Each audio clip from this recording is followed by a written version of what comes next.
اکابری نے لکھا ہے کہ ایک آدمی ایک محل میں کام کرتا تھا، ایک دفعہ وہ شہزادی پر نظر پڑ گئی، وہ اتنی خوبصورت شہزادی کہ وہ اس کے عشق میں مبتلا ہو گیا۔ اب تھا نوکر صفائی کرنے والا، وہ ایک جھلک ہی بس نظر آئی، ورنہ تو شہزادی تو حرم میں ہوتی تھی، کہاں نظر آئے۔ وہ گھر آیا، بیمار پڑ گیا، اپنی جگہ اپنی بیوی کو بھیج دیا کہ تم محل میں جا کے صفائی وغیرہ کرنا۔ تو ایک دن شہزادی نے پوچھا بھائی تمہارا وہ شوہر آتا تھا اب نہیں آتا؟ نے کہا کہ حضور بس وہ تھوڑا طبیعت خراب ہے۔ بھائی کیا ہوا؟ وہ ٹالا مٹولی کرنے لگی۔ شہزادی نے کہا نہیں بتاؤ۔ اسے شک پڑا تو کہا کہ جان کے امان پاؤں تو عرض کروں؟ کہا کہ کرو کہ جی آپ کے عشق میں مبتلا ہو گیا، آپ کی جھلک دیکھنے کے لیے بےتاب ہے، نہ دیکھے تو شاید اس کا دم ہی نکل جائے گا۔ شہزادی نے کہا اگر یہ بات ہے کہ ہماری جھلک سے کسی کی جان بچ سکتی ہے تو چلو ہم دکھا دیں گے، لیکن ایسے تو ممکن نہیں کہ میں اس کے پاس چلی جاؤں یا اس کو حرم میں بلا لوں۔ تم اپنے شوہر کو ایک ترکیب بتاؤ، اسے کہو کہ فلاں نہر کے کنارے ایک درخت ہے، اس کے نیچے جا کر بیٹھ جائے اور اللہ کا ذکر شروع کر دے، دن میں کسی کے سامنے کچھ نہ کھائے، کسی سے بات نہ کرے، کوئی کتنی باتیں کرے، کھانا لائے نہ اٹھائے کھائے، کوئی پیسہ رکھے نہ لے، میں دیتی رہوں گی تم لوگوں۔ رات میں تو چپکے سے جا کے اس کو کھلا دیا کرنا، جب لوگ چلے جائیں چھٹ جائیں کوئی بھی نہ ہو۔ کچھ ہی عرصے میں تیرے شوہر کی شہرت بڑھے گی کہ ایک اللہ کا ولی بیٹھا ہوا ہے، اتنا بے نیاز آدمی۔ تو یقیناً میرے والد صاحب جو بڑی عقیدت رکھتے ہیں بزرگوں کے ساتھ، وہ وزیر کو بھیجیں گے آزمانے کے لیے، وہ تیرے شوہر کا امتحان ہوگا، کچھ بھی دولت پیش کرے نہ لے۔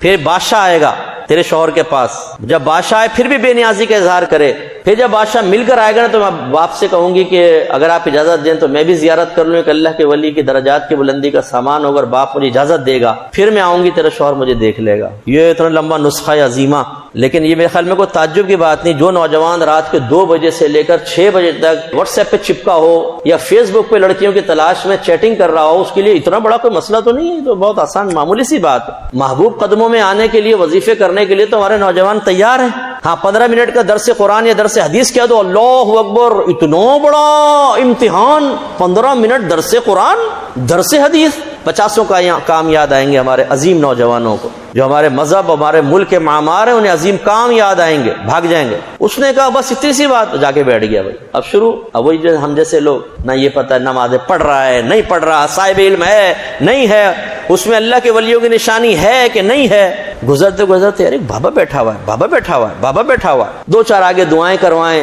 بابا التفات ہی نہ کرے۔ کسی نے لا کے کھانا رکھا، اگلے دن آیا تو کھانا ایسے ہی پڑا ہوا ہے، بھئی بابا نے کھانا ہی نہیں کھایا، 24 گھنٹے ایسے بیٹھا رہتا ہے بابا۔ حالانکہ 24 گھنٹے ہم وہاں پہ، وہ لوگ وہاں پہ نہیں ہیں، نہ ہم ہوتے، لیکن ہم ایسا بڑا چڑھا کے پیش کرتے ہیں 24 گھنٹے۔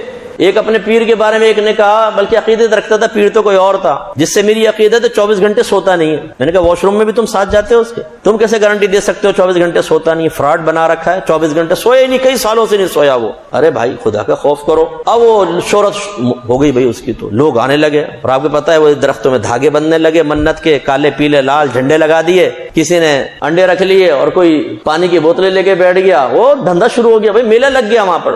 شہرت بادشاہ کے محل تک پہنچی۔ بادشاہ نے کہا، وزیر آیا، بادشاہ سلامت، سنا ہے ایک بہت بڑے بزرگ آ کے بیٹھ گئے وہاں پر اور بڑے بے نیاز ہیں۔ بادشاہ نے کہا پہلے آزماؤ۔ ایک ہیرے موتیوں کا تھال لے کر بھیجا، وزیر گیا، سامنے رکھا، حضور یہ آپ کے لیے۔ اس نے وزیر تھوڑی سی نگاہ اٹھائی، پاؤں مارا ایک دم زوردار، او موتی بکھر گئے ادھر سے ادھر، اور پھر آنکھ سر جھکا کے وزیر تو قدموں میں گر گیا کہ ارے اتنا بڑا اللہ کا ولی۔ وہ ہیرے اور سمیٹ کے لایا، بادشاہ نے کہا کیا ہوا؟ کہا جو حضور بہت پہنچی ہوئی شخصیت، ایسا ٹھوکر مار دی موتیوں۔ ارے بادشاہ نے کہا تیار کرو قافلہ، ہم قدموں میں جائیں گے اس کے بزرگ کے۔ گیا جی، بادشاہ نے قدم پوسی کی، پاؤں چومے اس کے۔ واپس آئے تو بیٹی تیار۔ ابو کہاں گئے تھے؟ بیٹا وہ بڑے اللہ کے ولی آئے، بڑے بے نیاز۔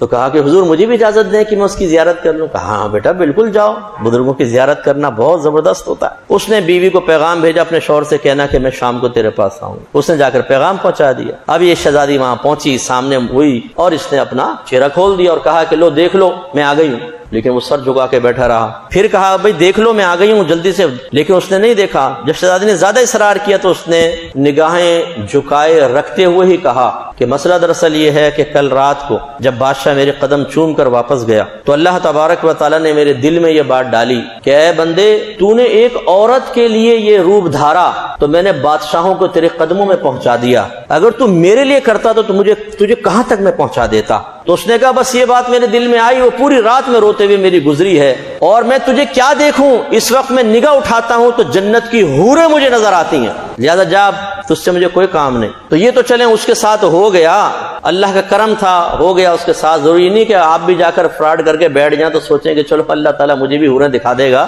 اور اتنی دیر بیٹھنا بھی بڑا مشکل ہوتا ہے. لیکن ایک بات آپ کو سمجھا رہے ہیں, یہ کرنا ڈرامہ کوئی مسئلہ نہیں ہے. جب عزت و شہرت کے معاملات ہوتے ہیں, یہ ایسی خواہشات ہوتی ہیں کہ آدمی بڑے سے بڑا کام کر لیتا ہے.